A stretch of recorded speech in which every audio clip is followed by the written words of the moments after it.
Buenos días. En esta clase vamos a ver sistemas discretos. Los sistemas discretos son aquellos sistemas en los cuales los eventos ocurren cada cierto intervalo de tiempo fijo. Es importante hacer énfasis en la diferencia entre lo que es un sistema discreto y un sistema digital. Muchas veces se utilizan estos términos de manera poco rigurosa o precisa. En efecto, uno podría decir que un sistema en el cual las variables toman valores discretos, también podría ser un sistema discreto, cuando en realidad uno debería decir que es un sistema de variables discretas, no porque el sistema sea continuo, pero continuo en el tiempo, pero tome valores discretos, debiese llamarse discreto. En el libro de Franklin se hace una distinción bastante clara entre lo que es un sistema en el cual los eventos ocurren cada una cierta cantidad de tiempo fijo, donde la variable podría tomar cualquier valor continuo, y en ese caso se dice que el sistema es discreto. Ahora, si el sistema tiene eventos que ocurren cada una cierta cantidad de tiempo fijo, pero además la variable toma valores cada cierto monto, uno hablaría de valores que están cuantizados, en ese caso uno diría que el sistema es digital. Entonces, en un sistema digital, tanto el tiempo como el valor que toma la variable son discretos. En un sistema normalmente llamado discreto, aunque en modo riguroso debiese ser de tiempo discreto, solamente el tiempo es discreto. La variable, el valor que toma la variable no necesariamente lo es. Los sistemas discretos son de gran importancia, ya que hoy en día todos los controladores están implementados en un computador o en un microprocesador donde los eventos ocurren cada una cierta cantidad de tiempo fijo. Por ejemplo, si consideramos el control de un sistema de generación o de un motor, como el que se muestra en esta figura, tenemos por un lado el amplificador de potencia, está aquí. Tenemos la planta, que es el motor, aquí está el motor, y tenemos una carga que puede ser un generador eléctrico. Entonces, para que el generador mantenga el voltaje a la salida, en el suministro tenemos que hacer que éste gire a una velocidad angular que es fija, y eso requiere, digamos, medir esa velocidad. Se utiliza un sensor, en este caso tenemos un tacómetro, que básicamente genera un voltaje que va a ser leído por el computador que está controlando el sistema. Esa información va al controlador, que debe verificar qué cosa es lo que el usuario ha requerido para este sistema. Entonces hay un voltaje de referencia que se compara con el voltaje medido, y de acuerdo a eso el controlador tomará alguna acción. El computador no puede actuar directamente sobre el motor. Tiene un conversor digital analógico que genera un voltaje de referencia para el amplificador. Y el amplificador colocará el voltaje apropiado a la entrada del motor para que éste funcione. Pero los eventos que ocurren en el lado del controlador están ocurriendo cada cierto intervalo de tiempo que es fijo. Hay un reloj. Esta es la esencia del sistema discreto. Si bien el sistema real es continuo, ocurre de manera continua en el tiempo, el controlador está ejecutando sus funciones cada una cierta cantidad de tiempo fijo. Entonces lo que vamos a ver a continuación es cómo podemos representar un sistema que es continuo. Normalmente estábamos utilizando funciones de transferencia en el dominio de Laplace, y llevar esta representación a una representación discreta en el dominio Z, porque lo que el controlador está viendo es un sistema que se comporta de una cierta manera cada cierto intervalo de tiempo fijo. Por lo tanto, el sistema no ve un sistema continuo, el sistema de control lo que ve es un sistema discreto. Entonces la pregunta es, para el desarrollo del controlador, que es discreto, se necesita una representación discreta de la planta. Aquí hay otra representación esquemática. La planta puede ser continua, hay una variable que depende del tiempo continuo. Sin embargo, este clock o reloj define que los eventos son muestreados cada cierto intervalo o múltiplos de un intervalo de tiempo t, que es el tiempo de muestreo. Aquí en el dibujo podemos ver que tenemos una señal que es continua, podría ser la salida de la planta, pero cada cierto intervalo de tiempo fijo vamos observando cuál es el valor en la salida del sistema, convirtiendo ese valor en un valor digital que se compara con otro valor de referencia digital para que a su vez el controlador tome una acción. Entonces, uno podría decir que la salida del controlador, la salida digital, corresponde a evaluar una señal analógica en intervalos o múltiplos de t, donde U sub k es la notación que vamos a utilizar para referirnos a que la variable U de t está siendo evaluada en un cierto instante de tiempo t, que es un múltiplo del periodo de muestreo t mayúscula. Entonces, para no escribir todo esto, simplemente vamos a decir que la variable u está siendo evaluada en u sub k. Entonces tenemos que esto además podría expresarse como una combinación lineal de valores de la variable u en instantes pasados. Entonces, hay una combinación lineal en la cual aparecen los coeficientes y a su vez la variable u además también puede ser una combinación lineal de valores de error. Entonces, aquí está el error, tanto en el instante actual, k, aquí estamos hablando del instante actual k, pero también de valores del error en el pasado. Por ejemplo, si consideramos el caso de una epidemia y las políticas de control de epidemia, las mediciones de la cantidad de personas contagiadas ocurren en forma periódica, uno podría decir mensualmente. Se hace un catastro de la cantidad que se atiende en los hospitales o en las clínicas con respecto a un cierto caso o tipo de contagio. Entonces podríamos decir que la cantidad de personas que están enfermas o contagiadas depende de la cantidad que había en el mes anterior, más la cantidad de nuevos enfermos. Si aumenta a una tasa del 10% por contagio, pero también hay una cierta cantidad de personas que son vacunadas y que de alguna manera se sanan, y eso reduce la cantidad de enfermos o de personas contagiadas.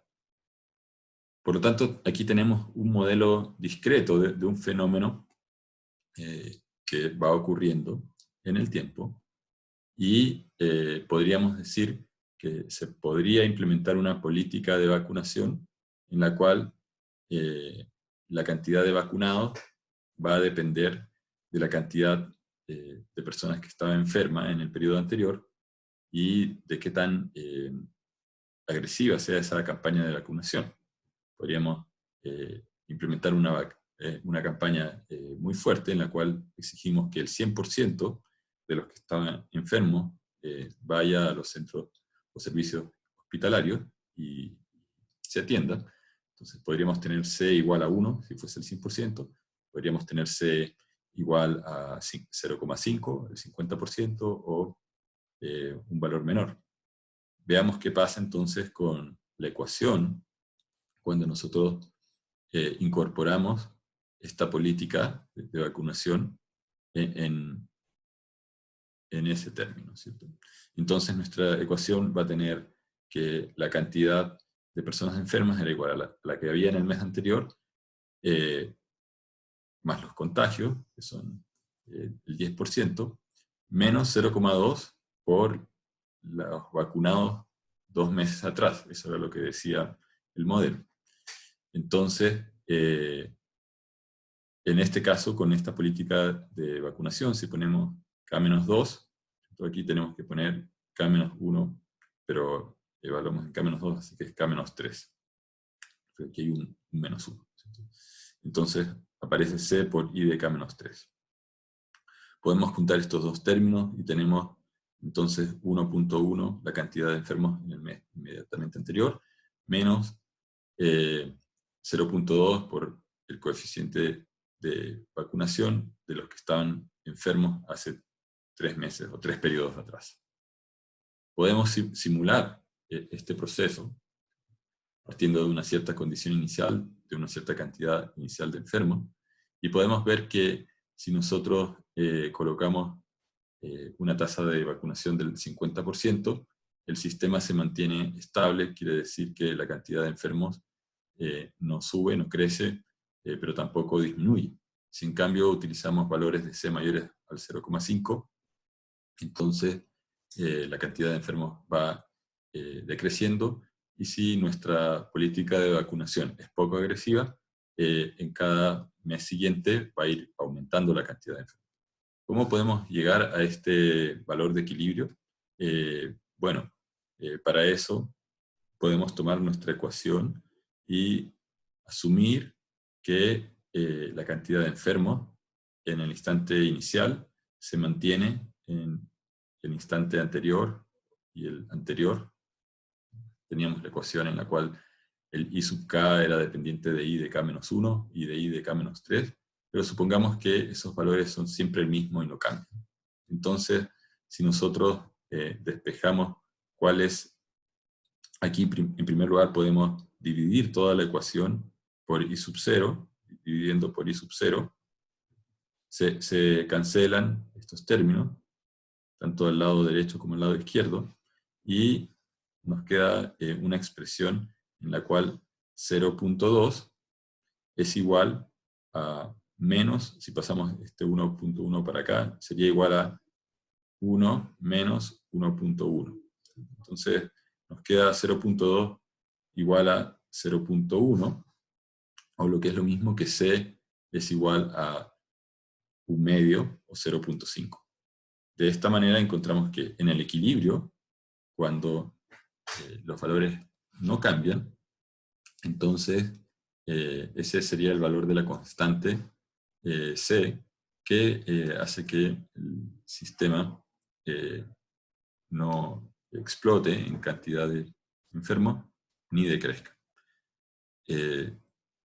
Entonces, esto que les planteo como un ejemplo cualquiera, en realidad es algo real. Aquí podemos ver en el caso del 2012 una situación epidemiológica en Chile de contagios por coqueluche, en los cuales se habían producido alzas en el 96 y el 2000. Y esto es algo que constantemente está monitoreando, una de las distintas enfermedades que constantemente estamos monitoreando el Ministerio de Salud. Y uno puede ver cómo en los meses hay ciertos instantes, en este caso las líneas de color lila corresponden al 2011, pero cuando uno ve la tendencia en el 2012, el año 2012 es esta curva de acá. Hay un aumento de casos considerablemente significativo con respecto a la tendencia que venía ocurriendo en meses anteriores. Este proceso, podemos ver, es un proceso completamente discreto, ya que la cantidad de personas enfermas se va contabilizando a fin de cada mes. No hay un valor continuo en el tiempo, y además uno podría decir que este sistema también es digital, en el sentido de que la cantidad de casos es discreto, es 1 persona, 2 personas, 100 personas. No es un valor continuo. Podemos tomar otro ejemplo, el caso del estanque.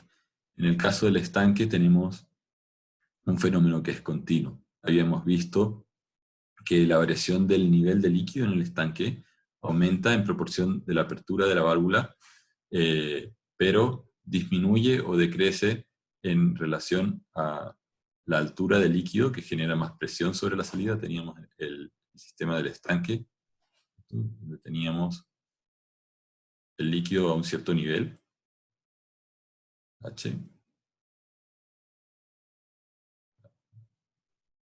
Y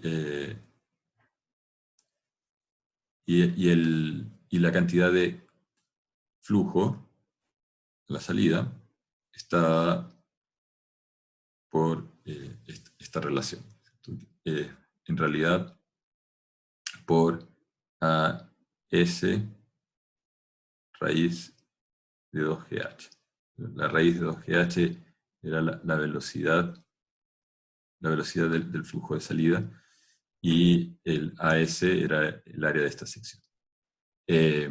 Entonces, tenemos un proceso que es continuo, y nosotros podríamos decir, utilizando la representación en el estado, que la variable de altura del líquido, la altura h,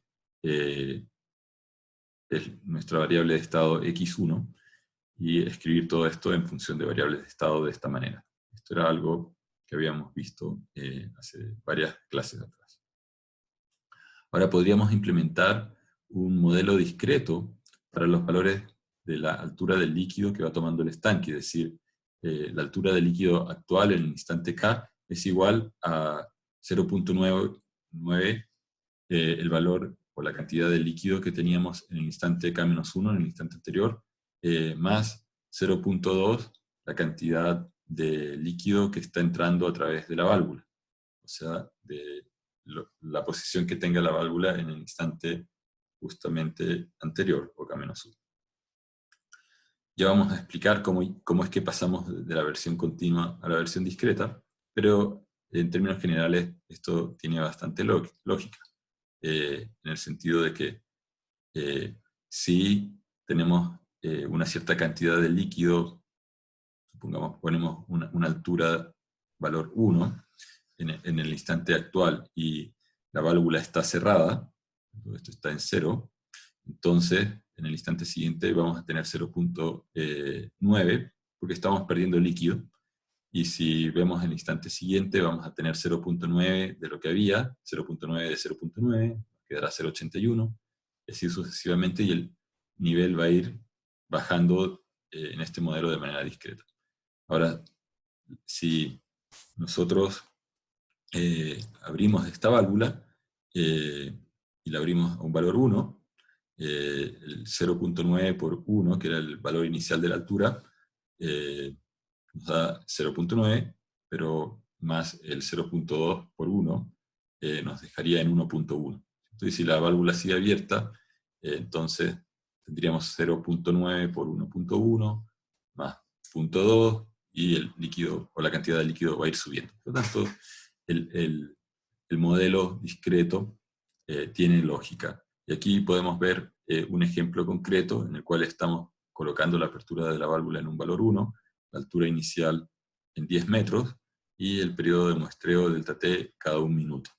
Entonces, nosotros tendríamos que inicialmente el H0 es 10, y la apertura de la válvula se mantiene en 1 constante.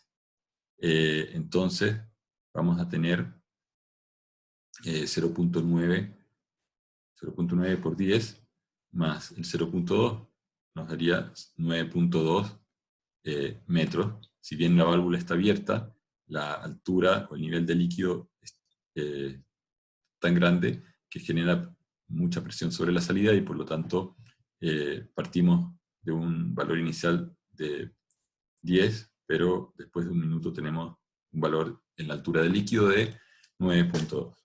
En la siguiente iteración tendríamos que poner este valor, el 9.2 multiplicado por el 0.9 más el 0.2, y vamos a tener una nueva altura del líquido, 8.48. La pregunta es, ¿qué pasa si en vez de 0.9 tuviésemos 1.1? ¿Hay un valor final para la altura del líquido? La pregunta es, ¿esto se estabiliza? Entonces, podemos nuevamente pensar de que el sistema en régimen llega a estabilizarse. ¿Qué significa que el sistema llega a estabilizarse? Que el valor que tiene la altura en el instante K-1 es igual al valor que tiene en el instante siguiente, en el instante K, y que es igual a un valor constante para todo valor de k mayor a un cierto valor asterisco. Una vez que es estable el sistema, todos los valores, el k más 1000 es igual al k más 1001, o al instante que uno elija después de un cierto k. Bajo esa lógica, entonces, deberíamos en nuestro modelo reemplazar estos h sub k por el valor del h constante. H de k menos 1, el anterior es el mismo, porque estamos diciendo que el sistema, en términos de estabilización, llegó a un valor en el cual el líquido se mantiene en el mismo nivel. Y podíamos tomar muestras del estanque en el instante k, en el instante k más 1, etcétera, k más 2. Pero vamos a llegar a un instante que puede ser k más 1000,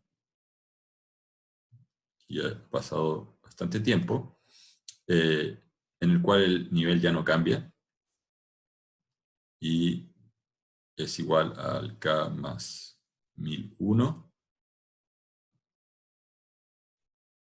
etcétera.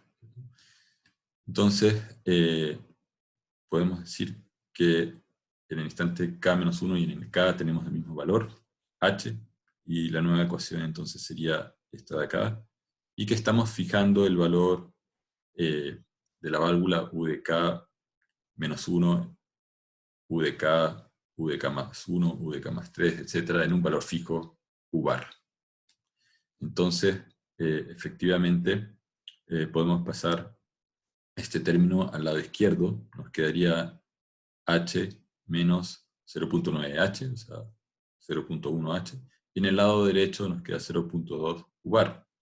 Por lo tanto, hemos encontrado una condición de equilibrio que nos dice que la altura se va a estabilizar en 2 veces el valor u barra que coloquemos.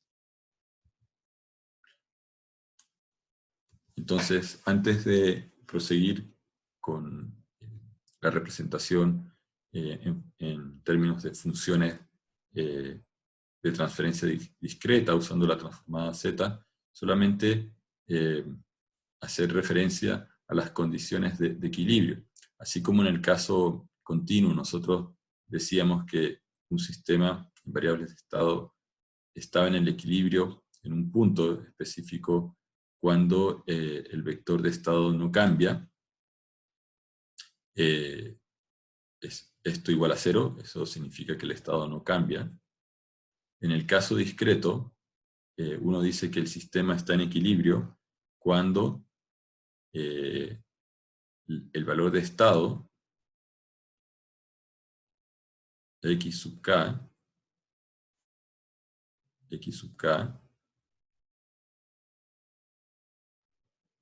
un poco difícil escribir con el lápiz, x sub k, escribirlo acá arriba, x sub k es igual a f de x sub k menos 1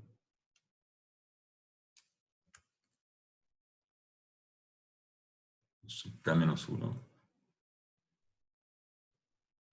Vamos a poner la pizarra mejor.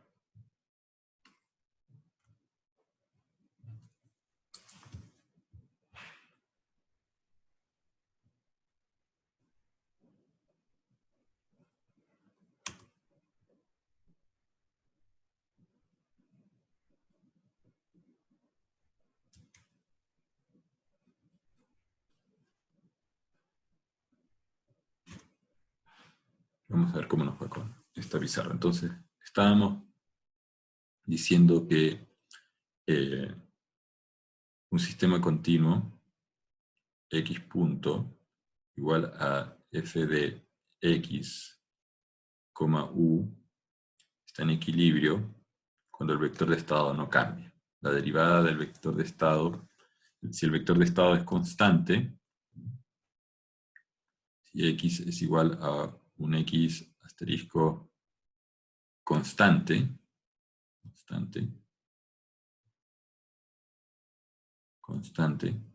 entonces la derivada de x asterisco en el tiempo es 0. Por lo tanto, si ponemos x asterisco acá, se cumple que derivada de x asterisco es 0, la función del modelo en variables de estado tiene que ser igual a 0 y para un cierto control de equilibrio. En el caso discreto, nosotros estamos diciendo que x de k es igual a x de k menos 1 igual a x de k más 1 igual a x de k más 2, etcétera, igual a un x asterisco que es constante. Entonces, no podemos decir que en el caso discreto f de x de k, u de k, sea igual a 0 en el equilibrio. Si es que este es un valor de equilibrio, eso está mal. Porque aquí no estamos igualando a una derivada. Lo que estamos diciendo es que x de k más 1 es igual a f de x de k, y que este valor es un cierto x asterisco, y que este valor de acá es un cierto x asterisco para un cierto u asterisco. Entonces, la condición para encontrar el punto de equilibrio en el caso discreto es resolver una ecuación en la cual al lado izquierdo ponemos el mismo valor que estamos poniendo al lado derecho, no igualando la condición a 0 como está acá. Eso sería un error bastante frecuente y no es la manera correcta de encontrar el punto de equilibrio. Volvamos entonces a nuestras presentaciones para pasar a la representación en el dominio discreto Z.